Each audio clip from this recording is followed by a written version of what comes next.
નમસ્કાર. તો મિત્રો, મારી સ્ક્રીન પાછળના દ્રશ્યો તમે અત્યારે જોઈ રહ્યા છો તે મહેસાણના બામણગઢ ગામના છે. મેઘરાજાની જોરદાર બેટિંગ જોવા મળી રહી છે અને જોરદાર વરસાદ અત્યારે જોવા મળી રહ્યો છે. તો મિત્રો, આગાહી મુજબ જ આજે રાજ્યના ઘણા ખરા એટલે કે લગભગ 51% જેટલા વિસ્તારમાં જોરદાર વરસાદ અત્યારે જોવા મળી રહ્યો છે. જેમાં કચ્છ સહિત ઉત્તર ગુજરાતના ભાગો હોય, સૌરાષ્ટ્રના ભાગો છે, તેમાં ઘણા ખરા વિસ્તારમાં વરસાદી માહોલ જમાવટ કરી રહ્યો છે.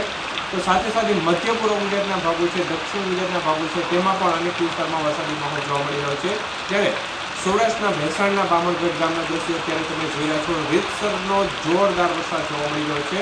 તો સાથે સાથે જામકંડોરણાના ગ્રામ્ય વિસ્તારો છે, મોરબી પંથકના વિસ્તારો છે, ભાવનગર જિલ્લાના ગ્રામ્ય વિસ્તારો, અમરેલી જિલ્લાના ગ્રામ્ય વિસ્તારોમાં પણ મેઘરાજાની જોરદાર બેટિંગ જોવા મળી રહી છે. તો ગીર સોમનાથમાં અત્યાર સુધી ઉના છે તે સૌથી પાછળ ચાલતું હતું. તે વિસ્તારમાં પણ આજે 2 ઇંચ જેટલો વરસાદ પડી ગયો છે અને હજી પણ ત્યાં વરસાદી માહોલ યથાવત જોવા મળી રહ્યો છે. એક પ્રકારે સુપરવિટની મેઘસવારી રાજ્યના અનેક વિસ્તારમાં જોવા મળી રહી છે અને હવે જેમ દિવસો પસાર થશે તેમ બધા વિસ્તારોનો વારો આવતો જશે. આભાર.